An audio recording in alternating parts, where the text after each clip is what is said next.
Abigail Beeman, CTV News. Your party has dropped 4 candidates in 2 days. How can Canadians be convinced of your vetting process for people you believe are fit to govern this country? And here in Kingston, how does that vetting process extend to Mr. Patterson for his previous connection to a church that supported conversion therapy? Well, first of all, you omitted from your question that Mr. Patterson renounced conversion therapy years ago. And so the question is not accurate. Secondly, our vetting process is stronger than all the other parties. That's why we have a zero tolerance for anyone who acts unacceptably. This is the exact opposite of what we saw from Mr. Carney, who tried to keep on as a candidate someone who had asked for his Conservative opponent to be handed over to the Chinese Communist government on a bounty, to be imprisoned or maybe murdered because he was a dissident against that government. Mr. Carney said that it was a teachable moment. He's right. It taught all of us that Mark Carney will never put Canada first. He sold out. He went to China to get a $250 million loan from the Chinese government while he was Justin Trudeau's economic advisor. He met with top officials in the central bank. He met with the mayor of Beijing. He built his own profit off of compromising himself and his company. He still has those compromises because he has money, untold millions, invested in Brookfield that owes all of this money still to the government in Beijing. So how are we going to know when he's acting for Canada rather than acting for his bottom line? And that's why I reiterate my call. Your question was about vetting. Well, Canadians should be able to vet Mark Carney's conflicts of interest by having him publish all of his financial interests so that Canadians know what interests he has that go against Canada's national interests. After the lost Liberal decade of selling out our economy, driving away our resources, taxing away our jobs, we can't afford to give Liberals a 4th term. We need a new Conservative government that will bring home the jobs to this country so we can stand up for ourselves in a position of strength for a change. Thank you. Good morning, Mr. Poilievre. My name is Bill Hutchins with Kingstonist.com. Hi, Bill. How are you?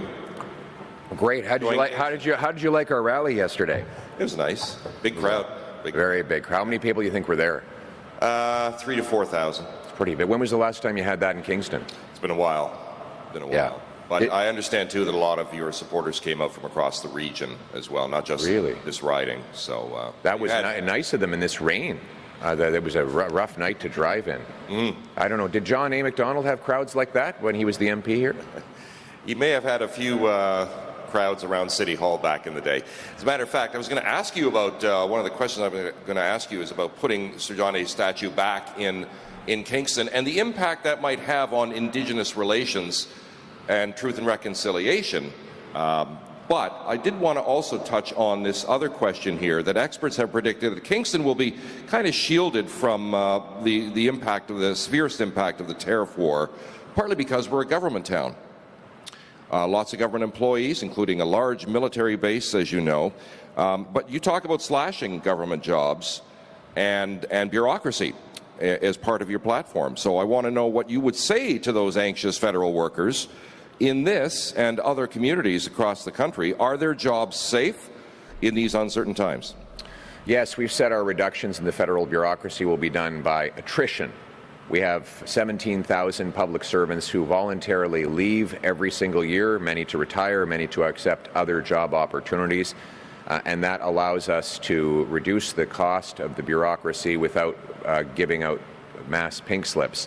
I would also add that we're going to expand our military, which will be great for Kingston because of the wonderful military footprint we have here. Well, that's in the footage. And I think we also know that there are a lot of entrepreneurs, small businesses, manufacturing businesses like this one here, Can Coil, who will benefit from my Canada First economic plan to bring home jobs. We're going to cut income tax so that workers pay 15% less to the federal government off their paycheck. That'll support local businesses who will have richer customers buying more food and more products. We'll bring in the Canada First reinvestment tax cut, zero capital gains tax on reinvested gains so that we can grow our economy. We'll get rid of the industrial carbon tax to bring back industry jobs. We will also speed up home building. There's an enormous housing shortage here in Kingston. By axing the federal sales tax on new homes and incentivizing municipalities to speed up permits, we're going to be building homes, creating jobs for carpenters, electricians, plumbers, and others.